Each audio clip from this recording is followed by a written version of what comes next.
রাষ্ট্রীয় ক্ষমতা ভারসাম্য প্রতিষ্ঠার লক্ষ্যে নির্বাহী বিভাগ, আইন বিভাগ ও বিচার বিভাগের ক্ষমতা, দায়িত্ব ও কর্তব্যের সমন্বয় করা, পরপর 2 টার্মের বেশি কেউ প্রধানমন্ত্রীর দায়িত্ব পালন না করা, উচ্চ কক্ষ বিশিষ্ট আইনসভা প্রবর্তন, এমনকি সংবিধানের 70 অনুচ্ছেদ সংশোধন করার বিষয়েও পরীক্ষা নিরীক্ষা করাসহ রাষ্ট্র সংস্কারের জন্য 31 দফা রূপরেখা দিয়েছে।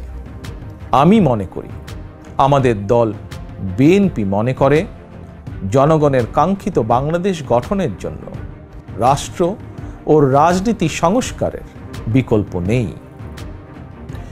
দীর্ঘমেয়াদী রাষ্ট্র সংস্কার কার্যক্রমগুলো জনগণের প্রত্যক্ষ ভোটে নির্বাচিত সরকারের মাধ্যমে হলে সেটি বেশি কার্যকর বলে জনগণ বিশ্বাস করে এবং গণতান্ত্রিক বিশ্বেও এটি স্বীকৃত।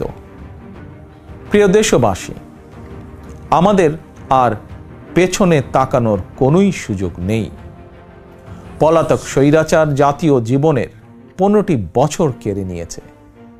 সেই দুঃস্বপ্নকে দূরে ঠেলে দিয়ে দেশের জনগণের সামনে একটি বৈষম্যহীন, নিরাপদ, মানবিক বাংলাদেশ গড়াই বিএনপির আগামী দিনের লক্ষ্য। বিএনপি বিশ্বাস করে, তথ্য প্রযুক্তির বর্তমান বিশ্বে কথামালার রাজনীতির পরিবর্তে বর্তমান প্রজন্ম প্রতিশ্রুতির বাস্তবায়ন দেখতে চায়। সমৃদ্ধি, সম্মান এবং সম্ভাবনার দ্বার উন্মোচন দেখতে চায়। এজন্য রাষ্ট্র ও রাজনীতির কাঠামোগত পরিবর্তনের পাশাপাশি ভবিষ্যৎ প্রজন্ম এবং কর্মক্ষম জনশক্তির সামনে সম্ভাবনার সকল দ্বার উন্মুক্ত করে দিতে হবে। নৈতিক মূল্যবোধ এবং কর্মমুখী শিক্ষানীতির পাশাপাশি দেশে বিদেশে কর্মসংস্থানের নতুন ক্ষেত্র তৈরি করতে হবে।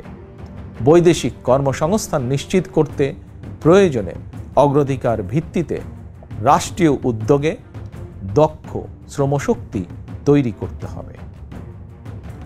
গণতন্ত্রকামী প্রিয় ভাই ও বোনেরা, এবার আমি সারা দেশে আমার দলের নেতাকর্মীদের উদ্দেশ্যে 2টি কথা বলতে চাই।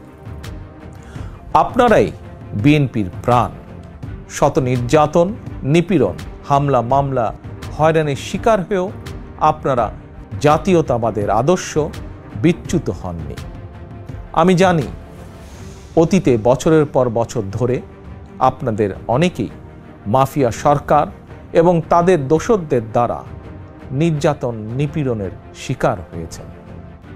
তবে বর্তমান পরিবর্তিত পরিস্থিতিতে আপনাদের প্রতি আমার একান্ত অনুরোধ, অতীতে নির্যাতনের শিকার হওয়ার কারণে আপনারা কেউ দয়া করে প্রতিশোধ পরায়ণ হবেন না।